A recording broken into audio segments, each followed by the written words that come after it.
Hello everyone. Thank you for being here and thank you for listening to the Science Short. My name is Johnny Pelliciari and I'm a scientist at the Brookhaven National Lab and specifically at NSLS-II. So today I'm going to show you and present to you some of the recent results that we have done on the topic of superconductivity.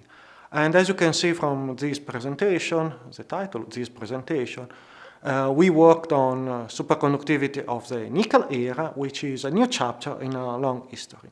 And first of all, I want to start by acknowledging all of the people that worked in this study, which involved several groups. And specifically in this picture, you can see that the people of Brookhaven National Lab that participated in this work. Also, on the right-hand side of this slide, you can find the actual scientific paper where you can find even more details about it. So, let's start by why did we do these kind of studies? So, the point is that our society has very specific need when it concerns to energy consumption. And here in this slide, I'm presenting to you the US energy consumption over time in the last few decades. And on the left plot, you can see that our energy consumption has steadily been increased over time.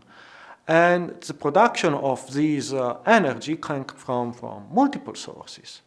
And a lot of interest has been devolved in recent years towards the use of renewable sources, which are cheaper and more environmentally friendly. And on the right-hand side plot, you can see the amount of energy that has been produced by using these kind of sources. So overall, it is important to keep on developing and working on ways to produce energy in order to keep us with our current lifestyle.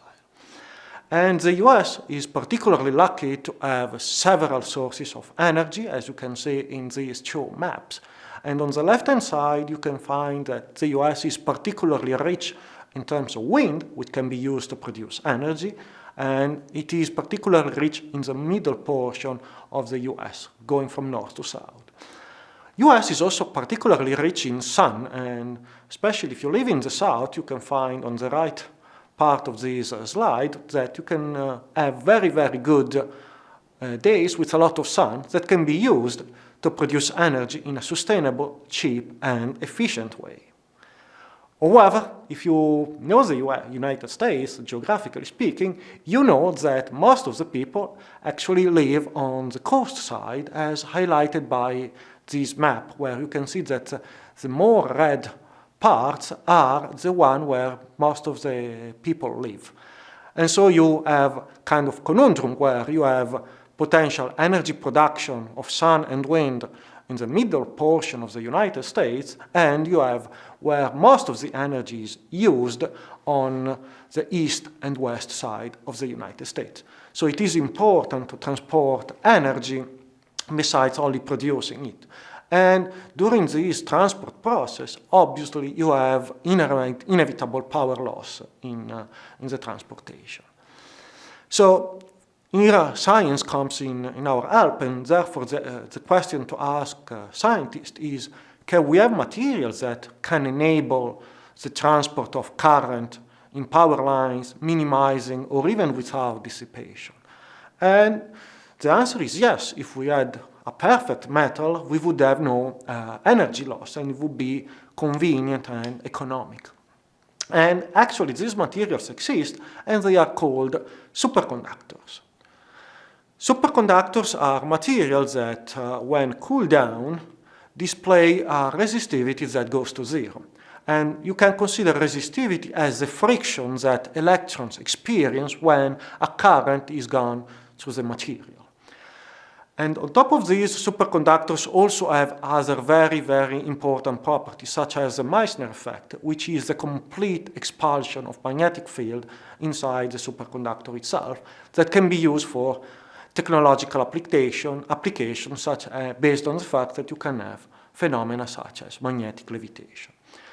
On top of this, it is important to study superconductivity because we can have a curiosity or science-driven approach, because superconductivity is a macroscopic manifestation of quantum mechanics that normally we don't see.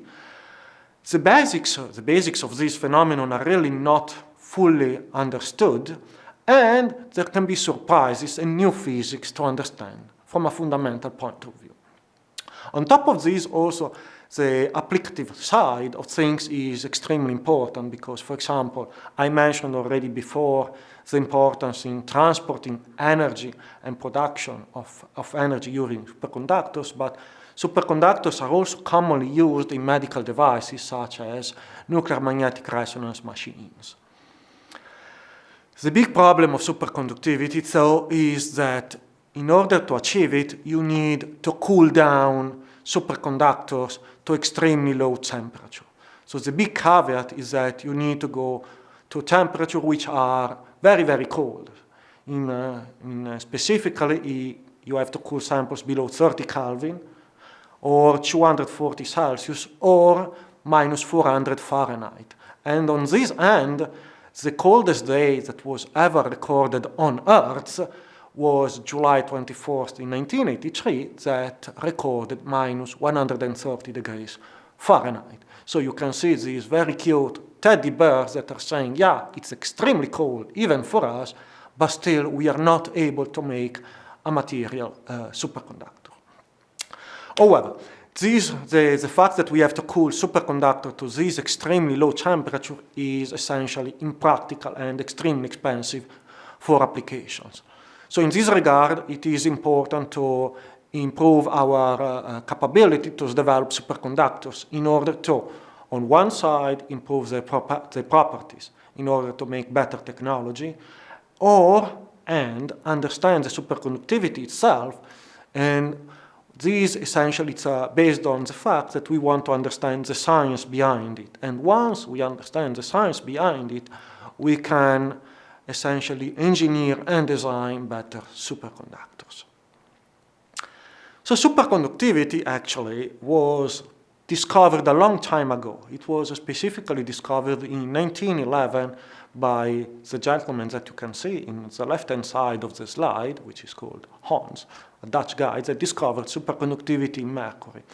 And over the 120 years almost of history of superconductivity, a whole series of discoveries have been made which led to improvement in the superconductors that we have achievable. And nowadays, one of the latest discoveries was the high temperature superconductivity in nickels, which are nickel-based oxides that display higher superconducting temperature, and they are extremely promising to boost up the critical temperature. So on the big plot that you can see on this slide, you can see that the critical temperature, which is the temperature at which these materials become superconducting, is plotted versus time. And you can see that at the beginning of the 2 centuries ago, essentially we had superconductivity down to 5 Kelvin, and there is an upward trend which is bringing us to our goal, which is in principle room temperature superconductivity. So now we are in the era of nickelate superconductivity, and this is because there was a group in Stanford led by Harold Wang that discovered superconductivity in this material, which are extremely difficult to grow. They had to do a very complicated synthesis where they deposited on a thin film this nickel oxide, and then they had to perform a chemical reduction process in order to achieve the structure that become superconductors. And this is to say that the synthesis of this material is extremely complicated, and these materials are extremely thin.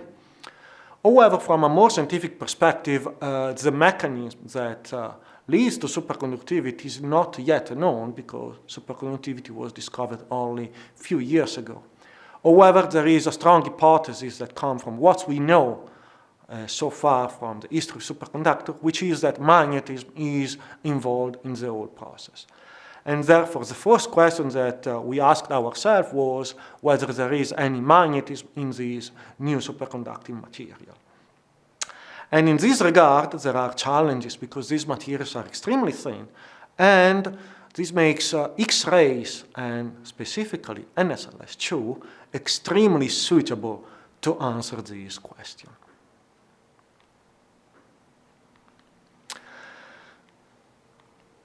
And then, in order to study these materials, which are extremely thin, we need extremely large facilities. And here in the United States, we have the National Synchrotron Light Source 2, which is located in Long Island, which is a big particle accelerator and a storage ring, which has different beamlines that can be used to study these physical phenomena.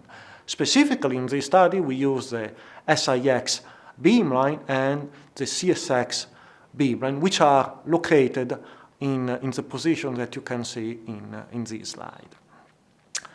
And then we moved forward to the question whether there is any magnetism in nickel superconductors. So we got our own samples, and then we started investigating them using our X-ray techniques. And we collected this sort of spectra, which are energy loss spectra, where you can see that there are multiple peaks appearing at different energies, and when we change a property called momentum that we exchange between the X-rays and the sample, we can collect what is called a dispersion relation, which is highlighted on the right-hand side of the plot. And what we could observe in this material is that we have lattice vibration called phonons that don't really disperse, and then at higher energy we have dispersive modes which are called spin excitations, which prove that in our material we have the presence of magnetism. And this is extremely important if we want to understand how these spin excitations evolve across the emergence of superconductivity. Now, I would like to bring us to the conclusion. So we have several conclusions from this study. First of all, it's a science-driven question that now we know that magnetism is somewhat involved in the superconductivity in infinite layer nickelates. And in our study, we have understood what is the energy scale of the spin excitations and of the electrons that that is featuring this material. And you can find more on this argument in our manuscript. Additionally, I want to say a few words about NSLS-II. And NSLS-II, which is a scientific facility, and its postdoc and beamline scientists represent excellence, and the facility represents excellence in experimental physics, as proven by this study. And additionally, this work sparked additional collaboration between multiple beamlines to understand different aspects of the science that we can do with X-rays on superconductors. Specifically, this was a strong collaboration between the SIX and CSX beamline. So this being science actually is not yet a complete story, so there is still work in progress and a lot to do in order to understand better this problem. And finally, I would like to thank all of you for your attention and all of the people and all of the different groups that helped to perform this study, and all of you for your attention.